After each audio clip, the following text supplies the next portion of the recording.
Which of these versions of chords sounds better and fuller? Check it out. Your promise still stands. Great is your faithfulness. Faithfulness. I'm still in your hands. This is my confidence. Version 2. Your promise still stands. Great is your faithfulness. Faithfulness. I'm still in your hands. This is my confidence. And version 3. Your promise still stands. Great is your faithfulness. Faithfulness. I'm still in your hands. This is my confidence. You'll never fail me yet.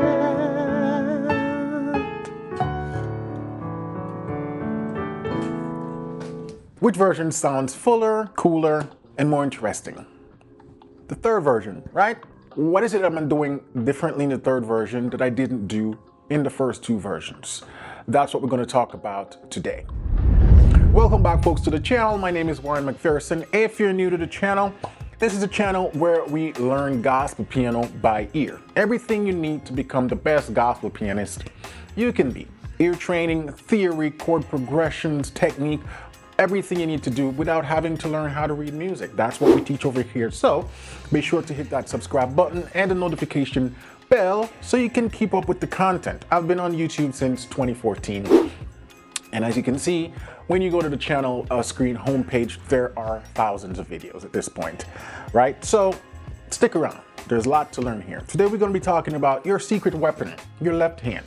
If you find your playing's a little bit dull, boring, and your chord progressions are a little bit thin, it's probably because you're not using your left hand to its full potential. So today we're going to talk about what to play in the left hand and when. Because you need to have more than one thing or more than one ways to use your left hand.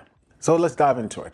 In the example, I was doing the elevation worship, do it again, in the key of A major, right?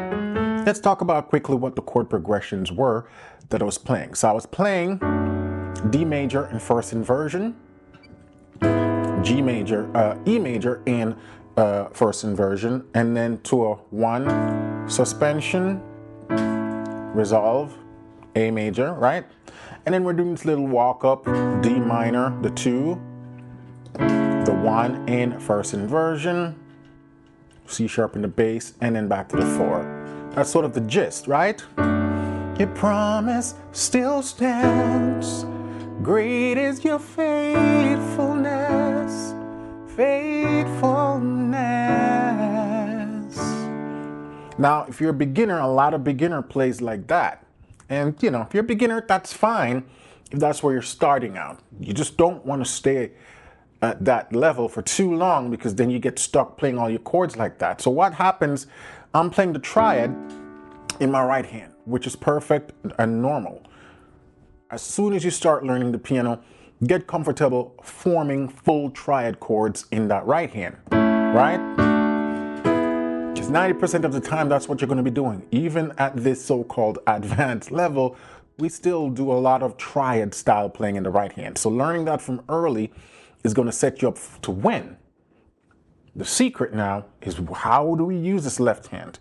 You need to be doing more than one thing. So the first technique I showed you, or the first method that a lot of people start out with, is a single bass in the left hand, right? Promise still stands. Great is your faithfulness. Faithfulness.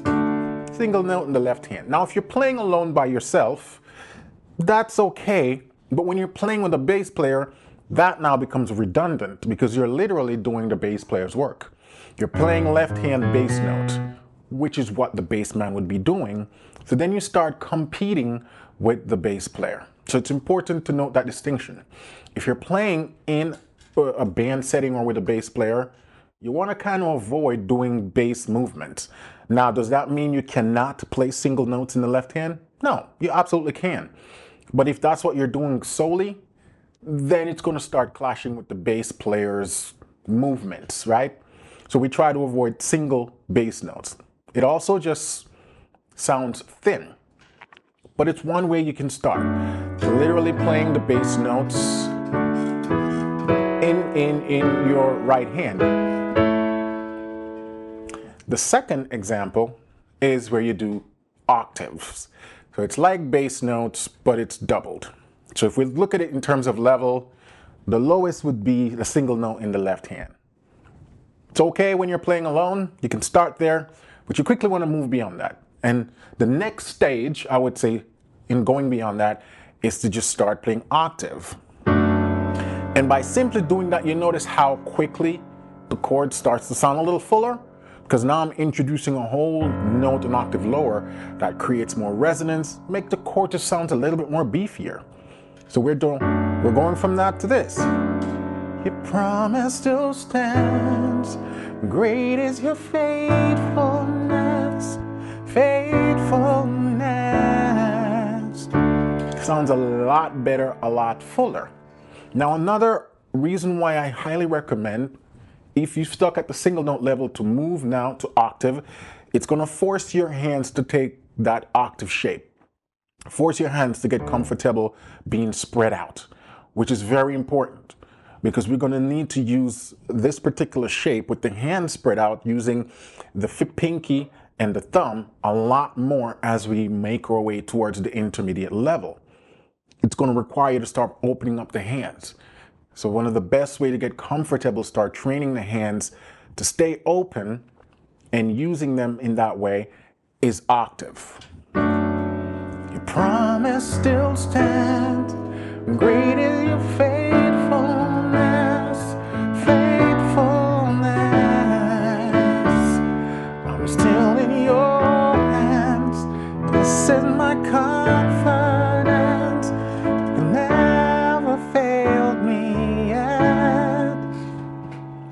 So that would be like stage 2. Now, with this option, playing with a bass player, it still gets a little tricky because it's like single note, but now you're doing it in octave, so you're taking up even more low register.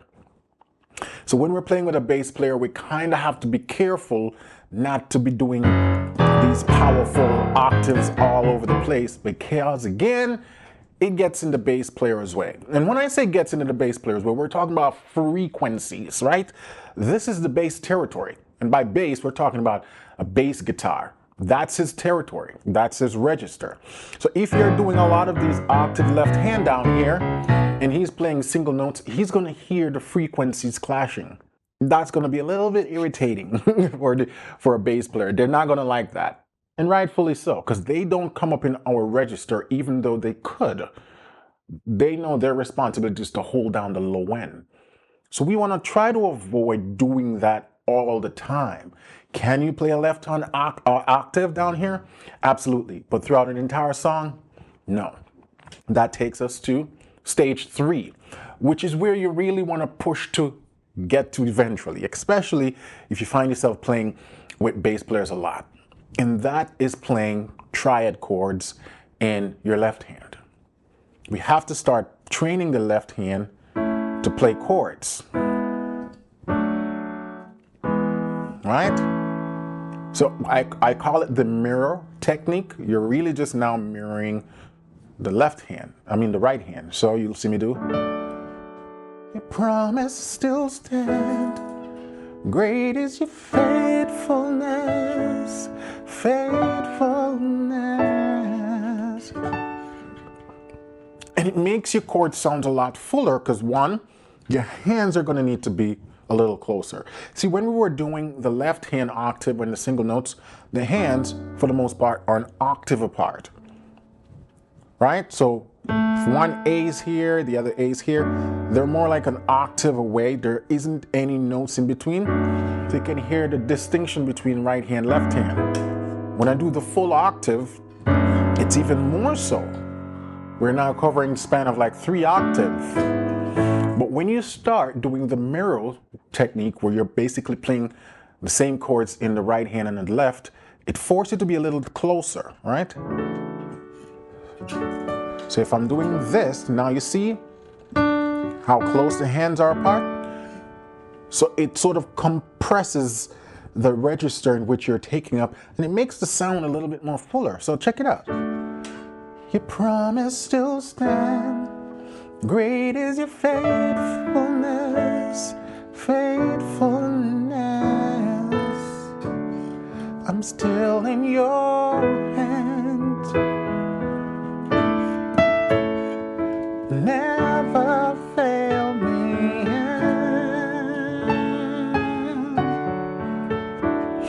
Now with this style of playing, not only does your chord sound a little fuller, but you realize now you're not messing with the bass man territory anymore.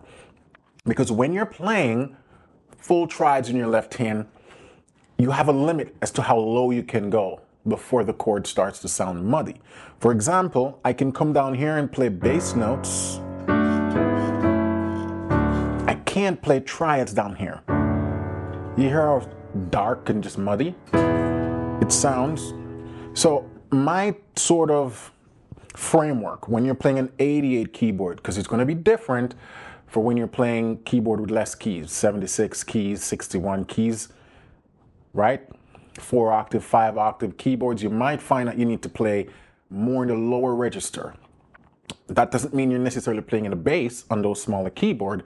It's because you're less key, so the middle of the keyboard kind of shifts lower to the left, right? So you have to keep in mind the size of your keyboard. But if you're playing a full 88 keyboard, generally I try not to play chords below low C, full triads in the left hand. So middle C, sort of low C, right? Middle C. I try not to go beyond this note playing chords. For me and my ear, anything beyond this is just a little too muddy. It doesn't sound good. So part of playing left hand triads is that it keeps you out of the bass territory and forces you to keep the hands closer. Another challenge that this presents, and it's a good challenge, it forces you to play your chords in inversions. You got to get comfortable with your inversions so you're not jumping around in root positions. So if you're a beginner and you're just starting into the play triads in the left hand, triads in the right hand, avoid jumping around in root position with both hands. The left hand, you can jump around in root positions. The right hand, you want to use inversions. And let me give you an example. So if we play the chord, your promise still stands. Great is your faithfulness, faithfulness. You see what I'm starting to do? Because if I try to move in root position, I'm gonna drift too far there. So I start to play the right hand in inversions, or I might start out like this. So now, because I want to keep the chord in this register, but I don't want to play full triad because it gets too dark, I just remove the middle note. And then we kind of have a shell version of the triad, the outer notes. And then we can have your promise still stand. Great is your faithfulness, faithfulness. I'm still in your hands. This is my confidence. You'll never fail me yet.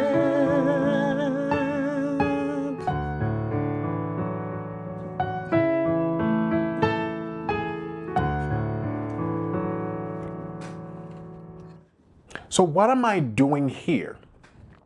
You realize now, to play effectively and comfortably, we cannot rely on a single hand position because you're going to run into problems. You're going to either be forced to start drifting higher on the keyboard or forced to start drifting lower on the keyboard. And so the way we mitigate that to ensure that we're not being pushed in either direction of the keyboard is, one, by using more inversions in the right hand. Right? So you're not playing your chords in root position. Secondly, I start to use different voicing technique in the left hand. So sometimes I might use an octave, or I might do the shell version of the triad, where we left out one of the notes. In other case, I might do an octave with the fifth. Do I have to do the fifth? No. But it's another option to, again, beef up your chord.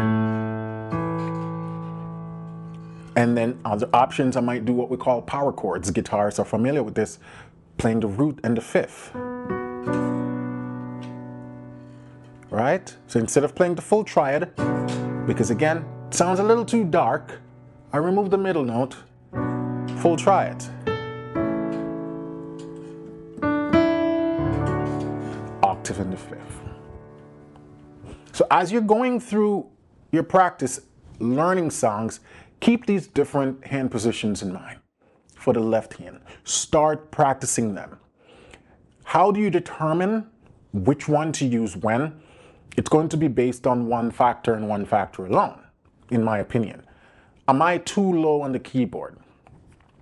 Use the low C as your guide. If your right hand chord's right here, which means your left hand chord's gonna have to be lowering the bass, switch to either a single note, octave, or octave in the fifth. If you're in the middle C register, you can play full triads. It's gonna sound fuller.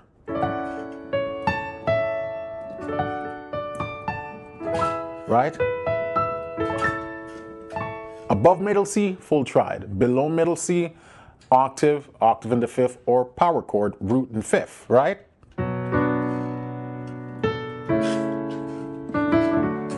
And so you realize to really get your playing sounding nice and intermediate, you only need to learn just a handful of left hand chord voicing.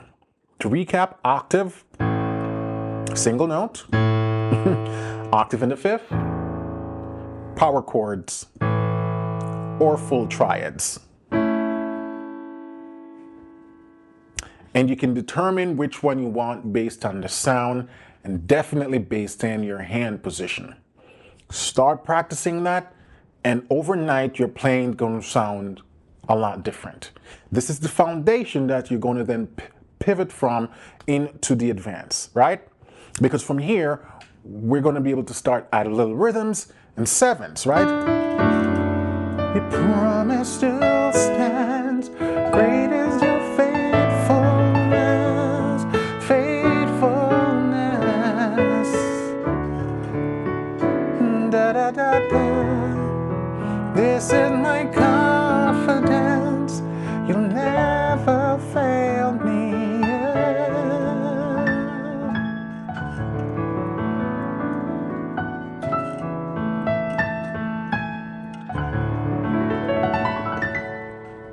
And we'll talk about those additional things in another video. But that's how, as a beginner, you can instantly start to improve your sound and your chords by starting to activate your left hand. It's your secret weapon. Use it to your full potential.